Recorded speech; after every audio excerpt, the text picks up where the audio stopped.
وہ کسی نے کہا تھا کہ تیرے دیس وچ غضب دے اندھارے ڈٹھن، تیرے دیس وچ غضب دے اندھارے ڈٹھن، اساں ڈیں نہیں ڈٹھا ڈیں دے تارے ڈٹھن، پتہ نہیں جو آسمان پھٹ سی قدام، میں تے ہر جا فنا دے اشارے ڈٹھن، تو آدے میں خدا کو کتھائیں نہیں ڈٹھا، میں تے ہر جا تے اوندے نظارے ڈٹھن، میں تے ہر جا تے اوندے نظارے ڈٹھن، زندگی ہن تماشا دکھا موت دا، بے تماشے تا میں ڈھیر سارے ڈٹھن، زندگی ہن تماشا دکھا موت دا، بے تماشے تے میں ڈھیر سارے ڈٹھن۔ انسان اس وقت کہتا ہے یہ جو ظلم میں نے سہے ہیں برداشت کیے ہیں، اس سے بہتر تھا مجھے موت آ جاتی۔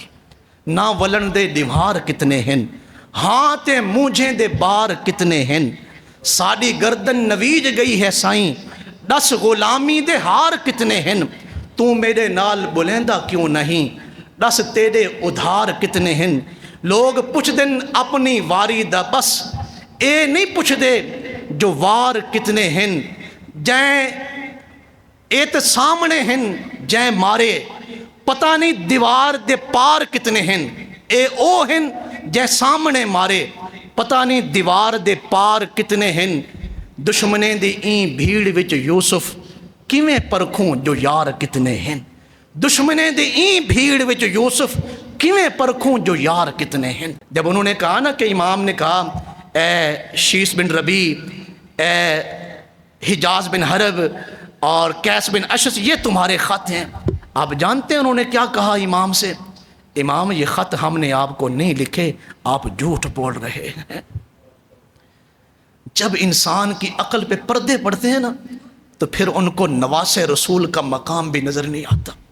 امام نے فرمایا جب سے میں نے ہوش سنبھالا ہے میری زبان کو حضور نے چوسا تھا، جس زبان کو حضور نے چوسا ہو اس زبان سے کبھی جھوٹ نہیں نکل سکتا۔ اور وہ بدبخت کوفی کیا کہہ رہے ہیں، ہم نے آپ کو خط نہیں لکھے، آپ نعوذ باللہ جھوٹ بول رہے ہیں۔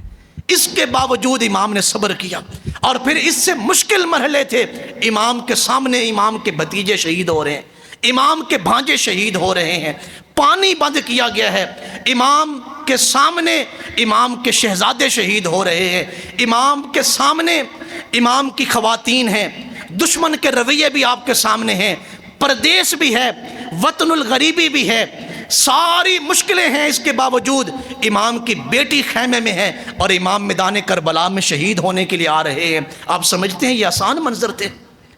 کتنی مشکلوں سے امام گزرے ہیں، لیکن امام نے ایک لمحے کے لیے بد دعا نہیں دی۔ نہ امام نے بد دعا دی ہے، نہ ہی امام کے خاندان نے کسی کو بد دعا دی ہے۔ البدایہ والنہایہ میں حضرت سیدہ زینب کا استغاثہ جو انہوں نے حضور کی بارگاہ میں پیش کیا، یہ جو ہمیں کہا جاتا ہے کہ حضور کو ڈائریکٹ نہ پکارے، سیدہ زینب نے کربلا میں حضور کو براہ راست پکارا ہے، واہ محمدہ واہ محمدہ حاذ الحسین بالعرا، اے حضور تشریف لائیں آپ کربلا میں۔ آپ نے تو دشمنوں کو جو مجرم تھے انہیں خانہ کعبہ کے صحن میں معاف کر دیا تھا، ہم نے تو کوئی جرم نہیں کیا، ہم تو مجرم نہیں ہیں، آپ تو مجرموں کو بخشنے والے ہیں، آپ تو جانوروں کے بچوں پر رحم کرنے والے ہیں۔ ذرا کربلا میں آ کے دیکھیں تو صحیح، حاذ الحسین بالعرا مزمل بالدماء مقطع الاعضاء بناتک سبایا، آپ کربلا میں دیکھیں تو صحیح آپ کے خاندان کے ٹکڑے کیسے بکھرے پڑے ہیں۔ آپ کربلا میں تشریف تو لائیں، آپ کے شہزادوں کے ساتھ کیا کیا گیا، لیکن اس کے باوجود سیدہ زینب نے کسی کو بد دعا نہیں دی۔ سب کچھ ظلم پر ظلم ان ہستیوں نے برداشت کیا، صبر کیا ہے، کسی کو بد دعا نہیں دی۔ یہ امام حسین ہے۔ حسینی بن دیں تا بن تو سب تو آلہ، پا چٹا چولا تے بھاوے کالا، جے اکرام حسینی بن دیں کوئی ہک تا کم کر حسین آلہ، کوئی ہک تا کم کر حسین آلہ۔ امام حسین نے کسی کو بد دعا نہیں دی۔ امام نے اس امت کو صبر سکھایا ہے کہ جب تمہارے اوپر مصیبت در مصیبتیں آ رہی ہوں آپ صبر کریں، میری سنت کو یاد رکھیں کہ میں نے کیسے صبر کیا ہے۔ جیسے ہمارے دنیا میں فہرستیں ترتیب دی جاتی ہیں نا، جب مردم شماری ہوتی ہے فلاں علاقے میں یہ فلاں لوگوں کی فرشتے ہیں، یا جب الیکشن ہوتے ہیں تو فرشتیں بنتی ہیں، یا ہمارے جو گورنمنٹ کے ادارے ہیں ان کی فرشتیں بنائی جاتی ہیں، اسی طرح اللہ تعالیٰ کے دربار میں بھی فرشتیں ترتیب دی جاتی ہیں۔ یہ صابرین لوگ ہیں، یہ شکر کرنے والے ہیں، یہ ذکر کرنے والے ہیں، یہ ساجدین ہیں، یہ راکعین ہیں، یہ شکوہ کرنے والے ہیں، یہ فسق کرنے والے ہیں، یہ گناہ کرنے والے ہیں۔ امام کی جو فرشت ہے وہ صابرین کی فرشت ہے۔ حدیث مبارکہ میں ہے کہ ہمارے اوپر جو فرشتے مقرر کیے گئے ہیں، یا تمام وہ فرشتے جو انسان کی نیکیاں لکھتے ہیں، فرشتوں کے حساب میں ہر نیکی کا عمل آ جاتا ہے، لیکن صبر کا جو حساب ہے وہ فرشتوں کی گنتی میں نہیں آ سکتا۔ صبر کرنے والوں کا اس قدر اجر زیادہ ہے کہ فرشتے اس کا اجر لکھنے سے قاصر ہیں، ان کے حساب میں ہی نہیں آتا۔ ان اللہ مع الصابرین وبشر الصابرین۔ امام نے صبر کا مظاہرہ کیا۔ میں اپنی گفتگو کو سمیٹتے ہوئے آخری بات کرنے لگا ہوں اس حوالے سے۔ امام جب کربلا میں تشریف لائے ہیں، مدینہ منورہ سے لے کے کربلا معلیٰ تک، اور پھر کربلا شریف کے 3 دن 10 محرم تک، شہادتوں کے اختتام تک، ہر نماز کی جو اذان ہے وہ شہزادہ علی اکبر نے دی ہے۔ کم لوگوں نے سبحان اللہ کہا ہے۔ ہمارے لاہور میں 1653 میں 9 لکھا ایک بازار ہے، تقسیم سے پہلے وہاں ایک مسجد کا تنازع تھا، تو ایک مسجد وہاں شہداء کے نام سے تعمیر کی گئی۔ لاہور میں ابھی بھی وہ مسجد موجود ہے۔ مسلمانوں نے 1653 میں اس مسجد کو عشاء کے بعد اس کی تعمیر شروع کی، صبح کی اذانوں سے پہلے پہلے اس کو مکمل کر دیا، لیکن جب صبح کی اذان ہوئی نا اس مسجد میں، تو نماز کا ٹائم آیا تو کوئی ایک بندہ بھی نماز پڑھنے کے لیے وہاں موجود نہیں تھا۔ اقبال نے اسی موقع پر کہا تھا، مسجد تو بنا دی شب بھر میں، ایمان کی حرارت والوں نے، دل اپنا پرانا پاپی ہے، برسوں سے نمازی بن نہ سکے۔ آپ سن رہے ہیں میں کیا کہہ رہا ہوں؟ ناراض نہ ہوئیے گا اگر آپ نے 9 محرم کو سبیل لگائی ہے اور 10 محرم کو لنگر بانٹا ہے۔ میں یہاں پہ ہاتھ کھڑے کروانا چاہوں کہ جناب اگر آپ نے 10 محرم کو لنگر بانٹا تھا تو کیا آپ نے 10 محرم کو 5 نمازیں پڑھی تھیں؟ میرا نہیں خیال کہ سارے لوگ اپنا ہاتھ کھڑا کر کے بتائیں۔ میں کیا عرض کر رہا ہوں؟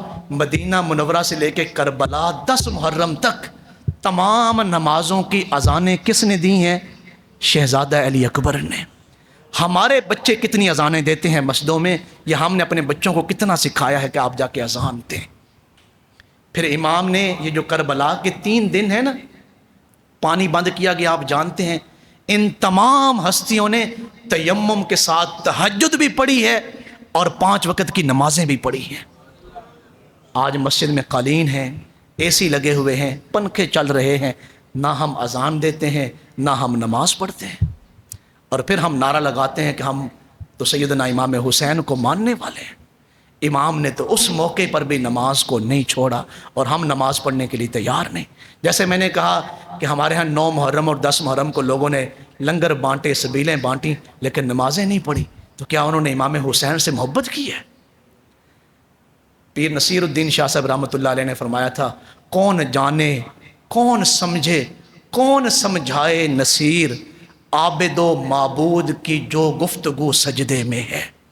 کہتے ہیں میں اس قوم کو کیسے سمجھاؤں کہ انسان جب سجدے میں ہوتا ہے تو اپنے رب سے کون سی باتیں کر رہا ہوتا ہے، کتنا لذت والا عمل ہے۔ پیر نصیر الدین کہتے ہیں، کون جانے کون سمجھے کون سمجھائے نصیر، عابد و معبود کی جو گفتگو سجدے میں ہے۔ میں اپنی گفتگو کو سمیٹتے ہوئے یہ آخری باتیں آپ تک پہنچا رہا تھا۔ شہزادہ علی اکبر نے تمام اذانیں دیں۔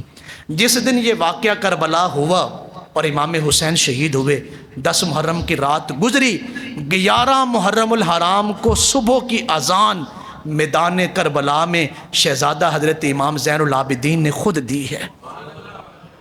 ہر طرف لاشیں پڑے ہوئے ہیں، کس قدر ظلم ہے اور کس قدر تکلیف ہے، لیکن زین العابدین اذان کو نہیں بھول رہے۔ اس فضا میں زین العابدین خود اذان دے رہے، اور سیدنا امام زین العابدین فرماتے ہیں، میں اپنی پھپھو سیدہ زینب کے ساتھ تھا، سیدہ زینب مدینہ سے مکہ تک، اور مکہ سے پھر کربلا تک، کربلا سے کوفہ تک، اور پھر کوفہ سے دمشق تک، اور پھر دمشق سے واپس مدینہ منورہ تک میں نے اپنی پھپھو کی ایک بھی تہجد کی نماز قضا ہوتے نہیں دیکھی۔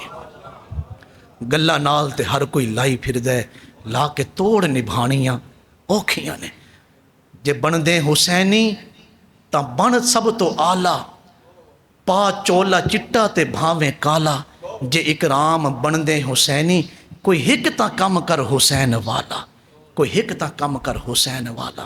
جتنی لمبی تقریریں کی جائیں، یہ صدیوں سے تقریریں ہو رہی ہیں، خدا کے لیے اب ان معاملات سے نکل کے اب اس طرف دھیان دیں، امام نے کون سی روایات قائم کی ہیں، امام نے ہمارے لیے مشن کون سا چھوڑا ہے، پیغام کون سا چھوڑا ہے۔ اللہ تعالی ہمیں سیدنا امام حسین کی سیرت پر عمل پیرا ہونے کی توفیق نصیب فرمائے۔ اللہ ہمیں ان ہستیوں کی جو ہے وہ صحیح معنوں میں محبت اور ان کی طرز زندگی کو سمجھنے کی اللہ توفیق نصیب فرمائے۔ وما علیہ الا البلاغ۔